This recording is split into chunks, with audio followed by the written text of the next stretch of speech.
Marcus. Aha. All in favor? Aye. Opposed? Thank you. Consent calendar carries.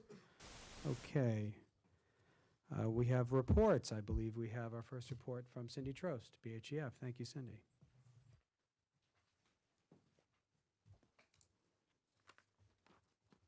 Thank you very much for having me here this evening. I would like to say to our school board, to you, our school board president, Noah, and of course our administration, that BHEF has the distinct honor to be able to inform you of what our granting is going to be for the 2019-2020 school year.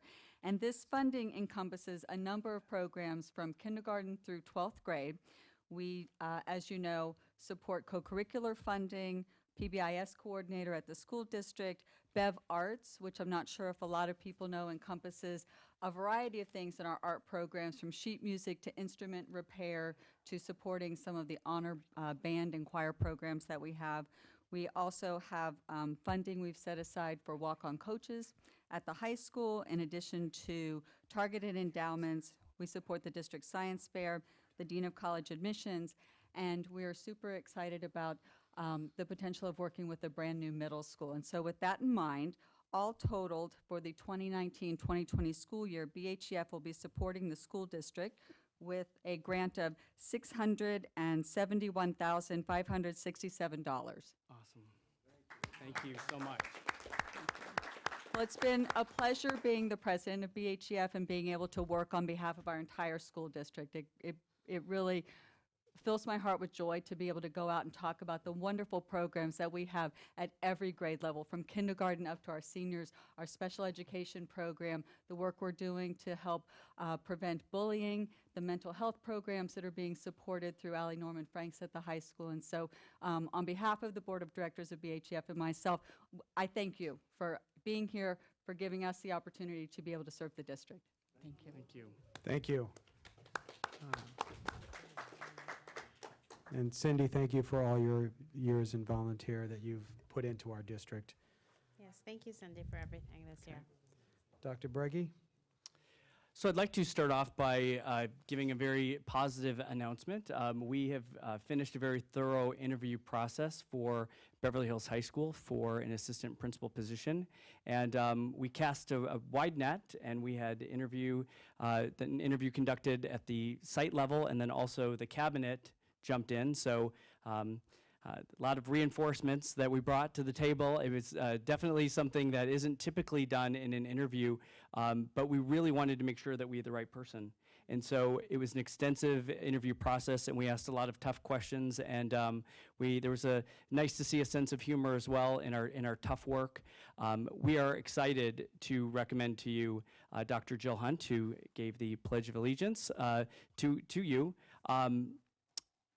Jill has an extensive background in special education, and it's very unique to have somebody who is an English teacher and then gone to be an administrator, be in the same school district for 18 years in Centinela Valley Union High School District.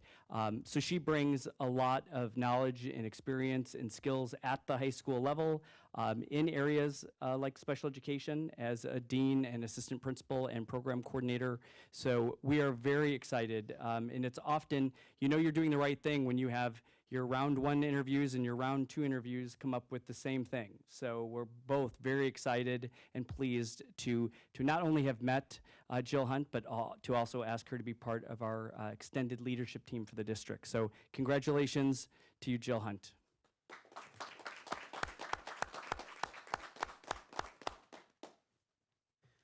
Okay, Mr. Tooby.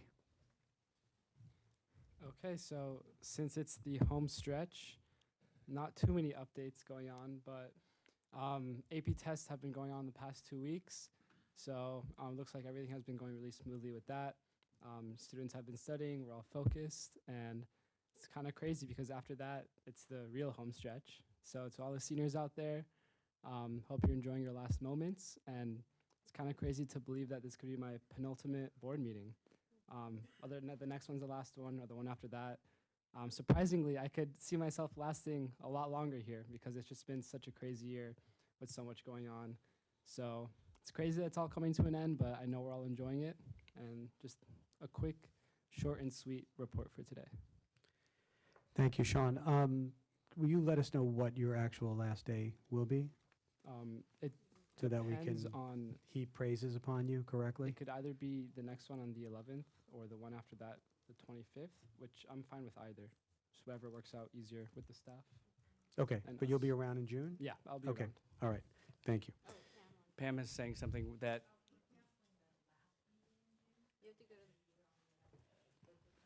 Okay, there you go. Thank you. Okay, we're gonna, colleagues, we're gonna roll back to the accommodations. I'm sorry?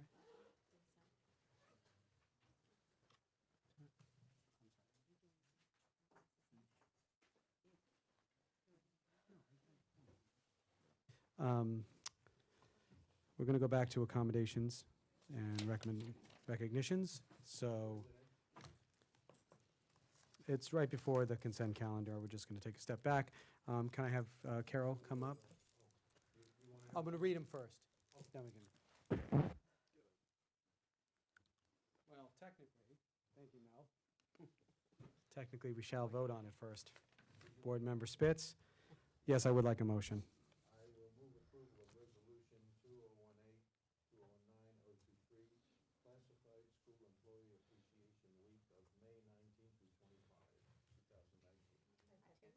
Thank you very much, Board Member Spitz. All in favor? Aye. Okay, thank you. Motion carries. I'd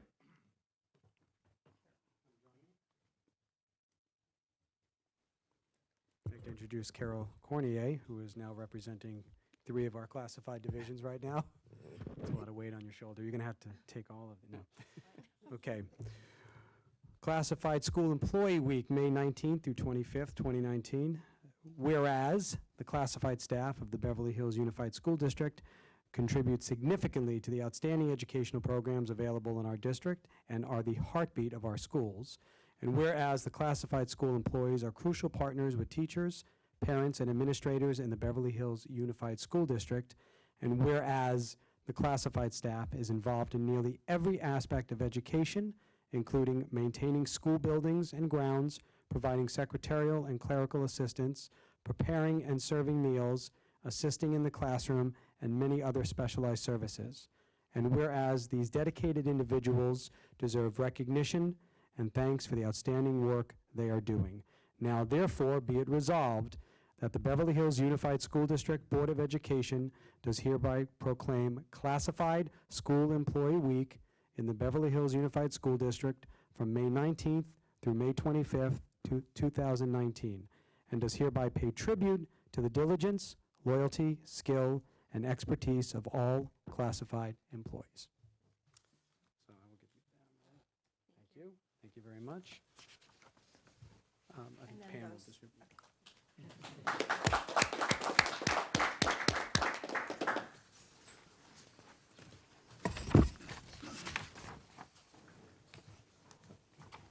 Moving on to business and finance, colleagues, we have a resolution.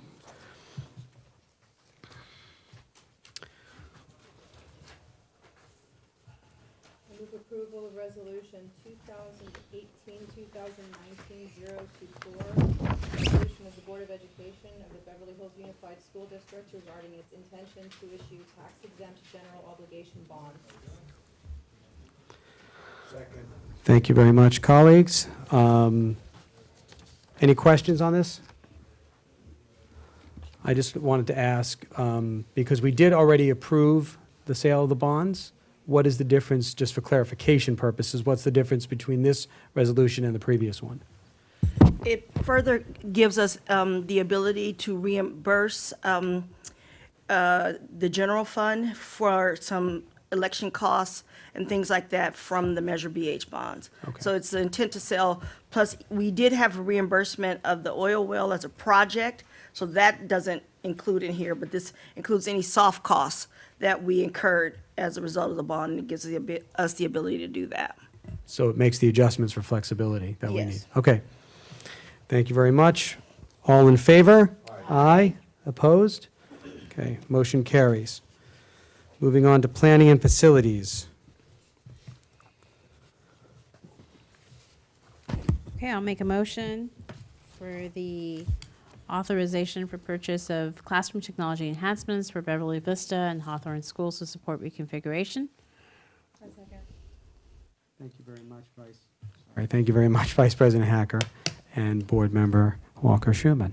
See if I got that right. Any questions? Okay. All in favor? Aye. Opposed? Motion carries. Moving on to the next item or items. To award the rebid number 500-1819 Beverly Hills High School Phase 1 Closed Circuit Television Security Camera Project. I second that motion. Thank you very much. Any questions? All in favor? Aye. Aye. Opposed? Motion carries. Item 12C. I'll make a motion to award bid number 400-1819 Rodeo Modular Disconnect and Miscellaneous Demolition, I guess is what it means. A second. Any questions on this one? All in favor? Opposed? Motion carries. Item D. I will make a motion to award of the RFP number 18/19 BB 002-RFP for Beverly Vista School closed caption TV security. A second. I'm sorry, didn't we just vote on that one?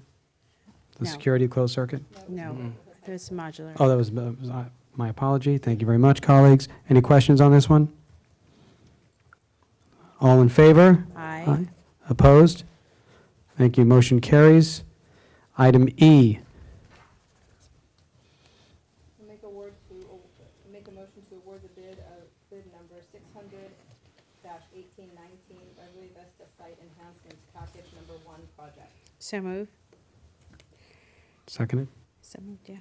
Okay, seconded by Vice President Hacker, made by Board Member Walker Schuman. Any questions? All in favor? Aye. Opposed? Motion carries. And finally, item F, we do have a presentation with this one, correct, gentlemen?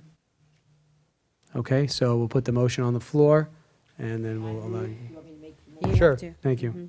Motion to adopt the resolution number 2018-1925, approving amendment number 4 to the leaseback agreement with Pro West PCM Incorporated, doing business as Pro West Constructors for Beverly Hills High School B1 and B2 modernization.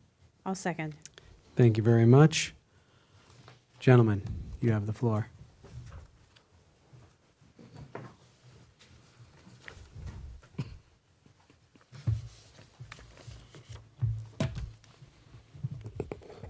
President Margot, members of the board, Dr. Breggy, staff. Thank you for this opportunity to present this phase of the B3, B4 project to you.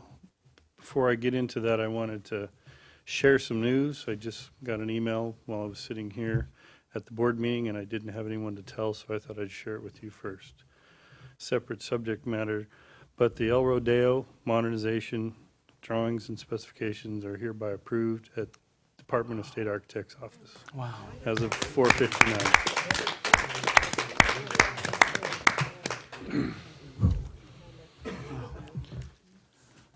So, back to business. What we have in front of us today are the bid documents for the B3, B4 project that were utilized to bid out the first phase, which consists of primarily of the demo and abatement of the facility that will begin this June, proposed to begin this June. So part of those efforts were the competitive bidding process that was put together and administered by Pro West. And just some kind of factual items behind that. There were 3 total trade packages bid out. They were advertised in 5 public periodicals and newspapers.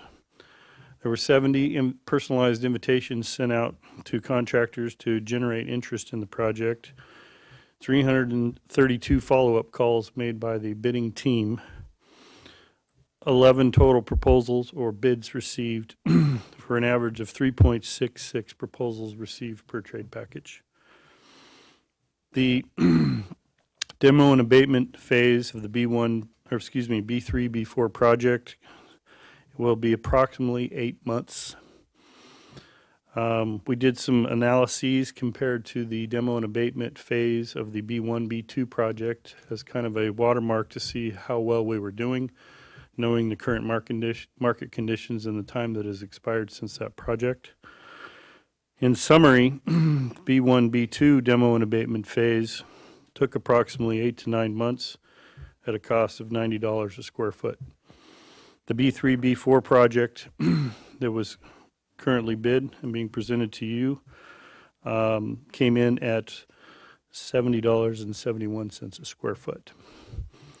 To us, that was a very positive result. We see things climbing lately in the marketplace, and to be more competitive than the B1, B2 project approximately 3+ years ago was a very positive result.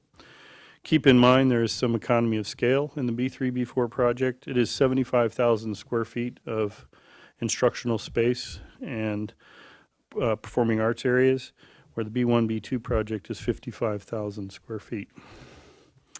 So what you have before you is the amendment number 4, what ProWest refers to as the PGMP number 4. It's the fourth guaranteed maximum price being submitted under this contract. Amendment 4 and PGMB 4, it just was kind of a coincidence that they were both the same number. But with the approval of this amendment, the current instructional spaces for drama, choir, and band will be relocated once school is out of session, and abatement will immediately commence within both buildings.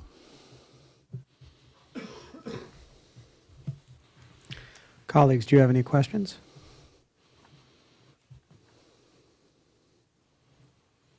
Okay. Mr. Pileman, thank you very much for coming. I don't know if people at home can get a glimpse of what was entailed into getting to this point. I would ask you to hold them up over your heads, but I wouldn't want to be responsible for the injury that might then ensue. So there's a lot here that goes into the process and securing these guaranteed maximum prices and bids.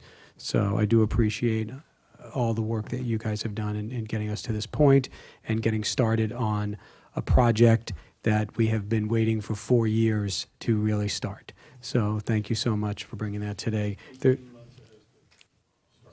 18 months ahead of schedule start. Can't beat that? Okay. Colleagues, if there's no other questions, all in favor? Aye. Opposed? Thank you. Motion carries. And the work continues. Okay, moving on to board policies. I will move approval of the second reading of the revised board policy BP 6146.1 and AR 6146.1. Graduation requirements. Okay, moved by Board Member Spitz, seconded by Vice President Hacker. Any questions on this? Okay. All in favor? Aye. Opposed? Terrific. Motion carries. Thank you, Mr. Seaman. B, 13B. I move approval of the second reading and approval of the revised board policy AR 6146.11, alternative credits toward graduation. I'll second. Thank you, colleagues. Any questions on this one? Nope. Appreciate the work in getting these updated. So all in favor? Aye. Aye. Opposed? Motion carries. Okay. Last item of business this evening, folks, is I asked the cell phone policy to come back. I've been more. You were going to call me about it on your cell phone, right? So nothing was posted with this. I wanted a general discussion to kind of feel out the board on this issue, but I am leaning toward, from the studies I've seen and the culture that I've seen permeating through the halls of our schools, I am leaning toward well, in my fantasy world, so people can get this right, yes, the elimination of cell phones in our schools. In a practical world, I know I have to back off on that, but I would like to discuss this with my colleagues to see if we can find some direction to give as we finalize these policies going into next year. So from what I have looked into and studied and researched, I have seen massive amounts of evidence, and I did not print things out and pass it out to everybody. It's all online, about the addictive natures of cell phones, about dopamine levels related to cell phone use and how they act exactly as an addictive drug does in children, and perhaps worse because teenagers tend to have a greater ability to get addicted once they find the dopamine being activated. This stuff is scientifically proven. I've seen talks, discussions, read documents about it, and more than anything, I've seen what has happened to my own children in going through their high school years or their middle school years, and the complete disconnect that human beings are having with each other because of these. And if we are in a position to do something for the good of our community, of our school community, it is beholden to us to do that. City Council took it upon themselves to begin banning the sale of tobacco in Beverly Hills. They saw a health issue and they attacked it. We are within our right as board members to do the same. So I do believe it is something that we need to create or look at that is both beneficial for the student's health and enforceable. Because if it's not enforceable, it'll fall apart on contact. So I would like to hear my colleagues' opinion on that, so I just don't do this as a dictatorship. Mr. Spitz? Well, I share your concern about the misuse and overuse of cell phones. I have exactly the same feeling about computers. They're misused in very much the same way. Of course, this cell phone's a different thing. It's a small item that's being carried around by each student, and but I do know, for example, that anecdotally, my grandson is carrying a cell phone, which he only uses at school if he needs to be in touch with his parents or they need to be in touch with him about being picked up or a delay in being picked up, or your grandpa's going to pick you up instead of me, or something like that. And I have found that the current rules, Dr. Breggy, you can, I know you have the policy in front of you. The current rules for the middle school are more stringent than the rules for the high school. So, well, and that's one of the issues that we have inconsistency in the policy. I do think that there is some inconsistency, but just so everyone's on the same page, what's in our handbook for K through 8 is that cell phones are not to be seen or heard at any time during the school day. It's currently what we have in our handbook. And at the high school, the current policy is, and Sean, you can correct me if I'm wrong, cell phones must be off while in classrooms, but it's under the teacher's discretion. Students may not send or receive phone calls while in the library. And that's currently what the policy is. Sean, what have you found about the usage of it and the practicality of it? So I think there's an interesting two-factor situation to this issue, I guess, in that on the one hand, there's the issue that you just brought up of like our phones being like a drug and like an addiction, and kids are using it too much to the point where it becomes a disconnect. And then there's the other hand where we're in a new century and it's just seems like technology is everywhere, in school, outside of school, in the classroom even. And I know we could see pros and cons, and as a student, my first thing is to like react is, oh no, don't take away my phone. That's just habit, but looking into it deeper, at first glance, I do think the middle school should have more stringent rules for the cell phone usage. Well, the middle And school rules are pretty cut and dry. There is no usage during the day at all. So yeah, So they I- they can bring a phone to school. It is not to come out. so that I do like, and I think that's good for the middle school level. However, I would be cautious about putting more strict provisions at the high school, because in my personal opinion, I see phones and technology as a benefit, in that if we're looking at how it affects our education here, how phones are limited it's more what we have in place right now, I think, is great, in that it should be at the teacher's discretion in the classroom. Because in some classes, phones shouldn't be used at all, so there's just no point for it. In other classes, it should be essential to what we're learning, because it can be more interactive with what we're doing. I know, like for my statistics and computer science classes, we're using laptops and our phones on a daily basis to interact and do interactive lessons. So I think restriction in the classroom is great. Outside of the classroom, I do not think it's the best idea to put too much, restrictions to the point of elimination at the high school, because I think we could expect a more mature behavior from our students here at the high school. And if we're discussing the issue of them being disconnected, yes, that is the reality, but I don't think it's so much of a problem to the point where we should start imposing too many restrictions on the students. I think instead, if we want to look at another approach and how can we better approach this issue, I think it should be looking at how we could regulate the phone usage outside the classroom throughout the hallways and matters such as that, not to the point where it feels as though we're not trying to embrace new changes and new technology that our students, to be frank, it's a new day, it's a new world. And if we're not going to be letting our kids, I know it's a different topic of embracing technology versus to the point where it's getting addictive and hindering the community here. But at the same time, my personal belief as a student, I think not having a phone at the high school level will completely change the dynamic of how a high school experience is. But you'll never know if it's a better dynamic or worse unless we do it. I will say this, with the advent of refined sugar, so many new things were done, and it's killing human beings, right? That was the new day when they learned how to refine sugar as opposed to just eating a piece of fruit. Just because it exists doesn't mean it's right. And also, cell phones were invented by people who didn't have cell phones, okay?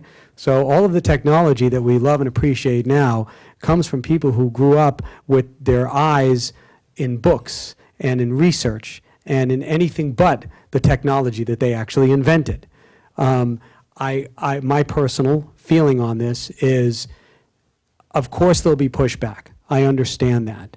But if we could create an environment that in our school, we can't control what people do outside of our school. That's not for us to control. But in our school, to have an environment that respects the socialization of human beings and education and allows technology to be used to benefit education, as you were saying, I will agree with you on that. There are teachers who correctly use technology in the classroom, whether it's a laptop or a phone, that help students learn. If you actually are doing that, great. That's the extent of where technology should exist in a school. But we have people walking around our hallways, and I come to these hallways a lot, literally like zombies. Headphones are in, heads are down, looking at their phones. People are not paying attention to each other. If you don't think that that has long-lasting detriment effects on our future society, I would have to disagree with you, because it absolutely does. We are headed for something that nobody saw coming.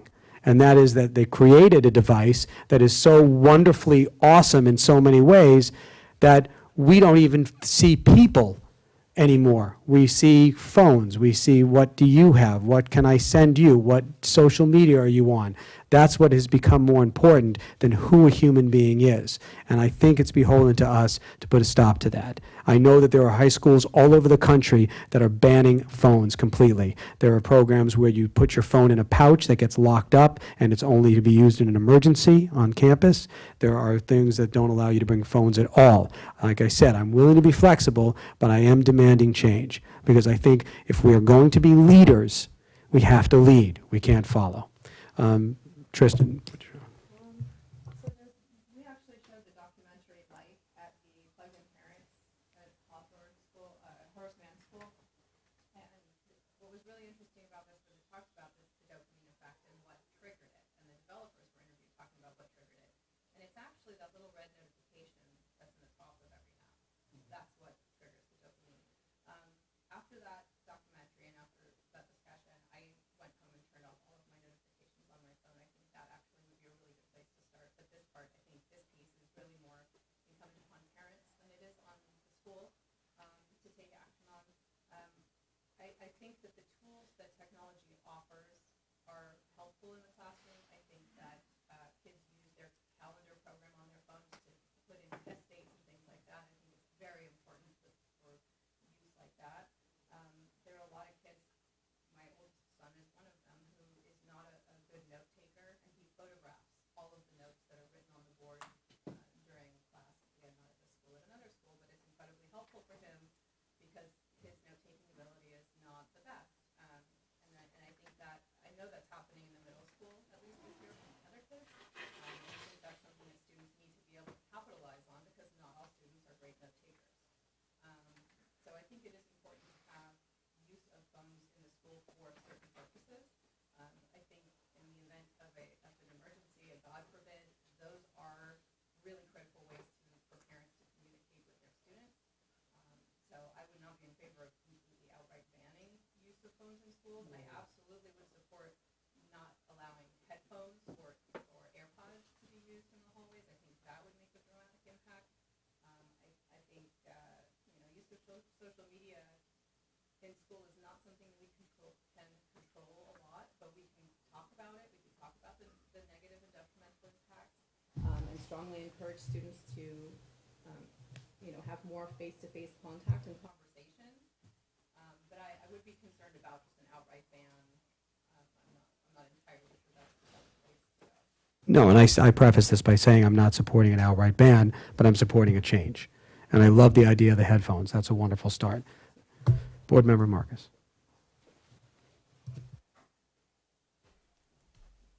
Well, as a teacher in the classroom, having students ask me, can I take a picture of the assignment? I was many times caught feeling sorry for them and so on. But right now, with the advent of the laptops and the kids carrying them home and so on, teachers can post information, can post assignments, and the kids can get them at home. So I believe strongly in a rule is a rule. And if there's going to be no phones in the classroom, then that's going to be, and no phones at school, especially in the middle school. I won't talk about the high school. That's a different situation. But I think we do have a policy right now about phones in the middle school and in the lower grades, and the kids are not allowed to bring them to school. So as far as I'm concerned, we should adhere to the policy that we have, enforce it, set, one, if it's the first time, two, if it's the second time, and so on, and really know, to be forewarned is to be forearmed. And if you know what the consequences are going to be, the hardest people to train are going to be the parents, because the parents are going to say they need it. Well, there's always the office. You can always go to the office if you have an emergency and what have you. So when you have the rules and that we need to enforce them. So Okay, thank you. that would be my statement. Vice President Hacker.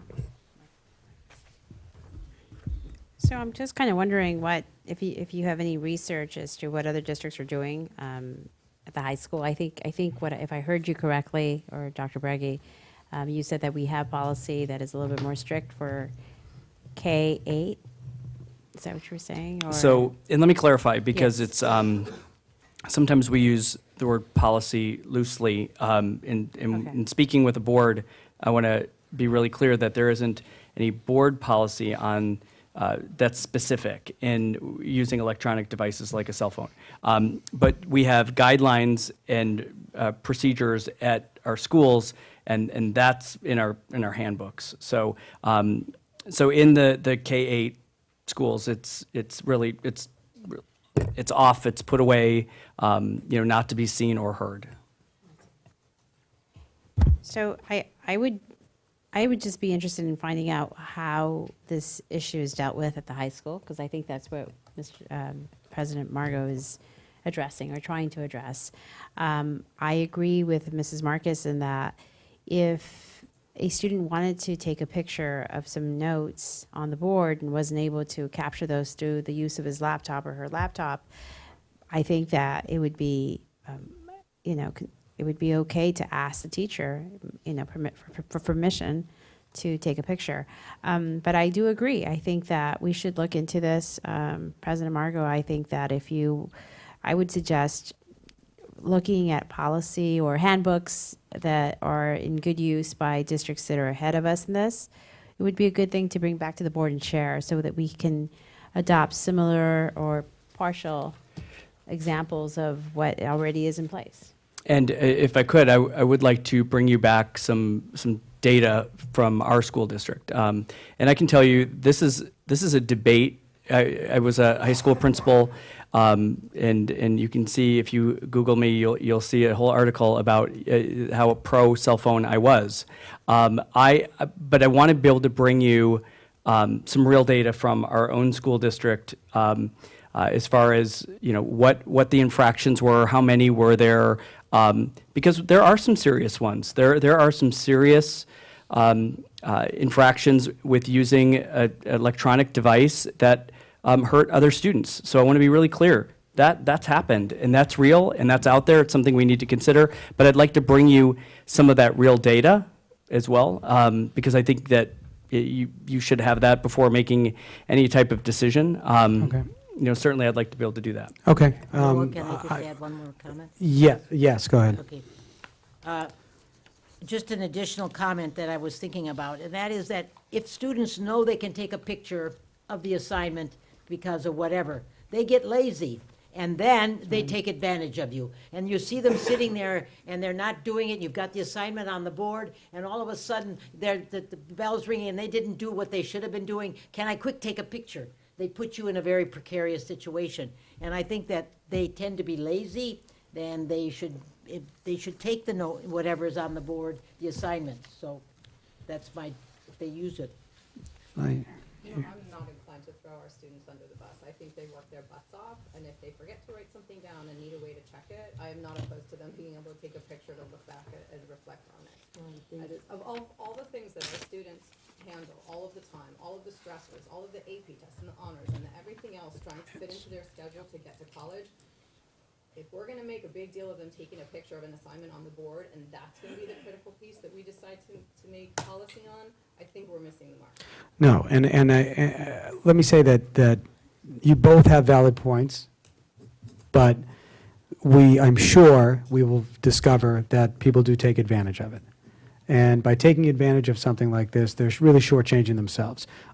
If there are issues with individual students, it's a very subjective discussion, then those need to be addressed on an individual basis. I know that there are certain 504s and IEPs that allow students to use phones to take notes because they have actual issues transcribing notes. But if it's just somebody that wasn't paying attention, well, we have to take a stand also. We're an educational institution. I don't think that the issue so much is taking a picture of an assignment that's written on the board, because as I understand it, even Jupiter Ed has the assignment in the program. So you can check what the assignment is without having to write it down. The use of the picture, taking a picture in the classroom, was more for notes that are written on a whiteboard that have not been able to be copied onto a piece of paper. And like I said, it's subjective as to why they're not being able to be written. There's a student that wanted to speak. Benjamin, if you want to come address us before we wrap up the discussion. And just to that point, I think it's really, I didn't hear anyone really throwing anyone under the bus. I think it was more a discussion about some students that some students want to take pictures, and I think it really comes down to the teacher. allowing that. Yeah, and the fact that Dr. Breggy said there is no policy in place right now, we're only going with what's in the the handbooks for the schools, that's a very hard thing to enforce. So we may want to consider, after Dr. Breggy brings us the data, we do a little more research, actually adopting a policy to help the culture, environment, and the enforcement of it. Go ahead, Mr. Cohen. Hi, I'm Benjamin. I'm a senior at Beverly, so whatever decision the board makes obviously won't be affecting me because I'm graduating, but I do want to add to your discussion that I believe I heard that one of your concerns, Mr. Margot, was an issue with interpersonal communications between students at the high school. Is that right?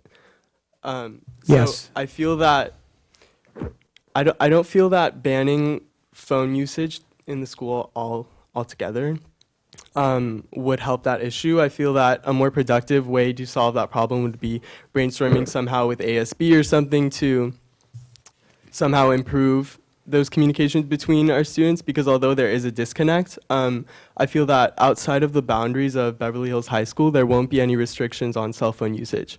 And I feel that we should bring it upon our students to learn how to mature themselves and restrict themselves on their own cell phone usage, because it's a part of maturity and growing up.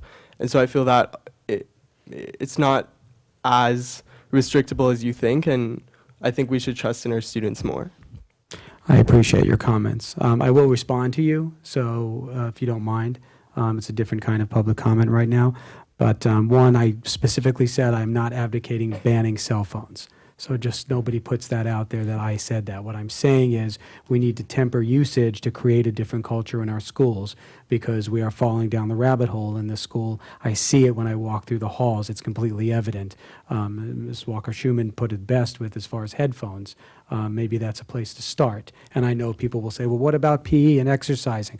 I get that. That's a different story. I listen to music when I exercise too. I can respect that. So I'm not advocating for the full banning of cell phones. What I'm saying is it's a problem that needs to be addressed.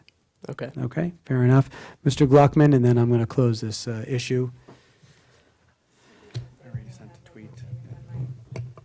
Yes, while JJ takes the stand, go ahead.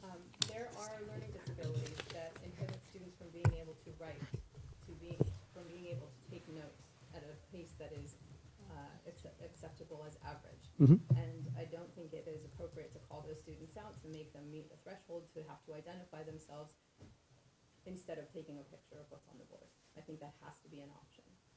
Yeah, and I specifically addressed that. I think that that's useful. That's a useful tactic, so thank you. No, okay. Okay. JJ. So as this conversation has been progressing, I've been taking notes on points and questions. And in addition, a friend of mine just texted me asking me to bring to your attention the fact that under the contract that we students had to sign at the beginning of the school year, in the classroom, teachers have the right to confiscate our phones if they feel our use is inappropriate. But outside of that, the phones are recognized as our personal property and are not confiscatable. In addition, I would also like to point out that I disagree with the claim that cell phone use outright detracts from social interaction. Most of the time I communicate with people via my phone, it is classmates and people I've met at school, and I mostly use it for social interaction. So I see it more of as an enhancement of interaction instead of a rejection of human interaction. Also, I agree that headphones are more of a concern, I think, than staring at phones. I think the AirPods and headphones in the hallways are more of a physical health risk in terms of risk of missing instructions or running into someone. I would also like to say that I personally, as a, not to brag, near straight A student, have frequently taken photos of textbook pages to avoid bringing it home. For example, the Algebra 2 textbook that I had to use last year for AAT is over 600 pages. And I did not want to bring it home every day because it physically did not fit in my backpack at the end of the day. So as a solution, I took photos of the homework pages and the answers and did my homework off those in order to save on backpack weight. So I don't think necessarily that it's just students being lazy when they want to take photos of a page. Sometimes it literally does not fit in our backpacks. Okay, Mr. Gluckman, Sorry. thank you very much. I will respectfully disagree with you on some of those points, but my conversation really is not with you right now, but well, I'm sure you'll be sending me an email later. in these regards. I will. Okay.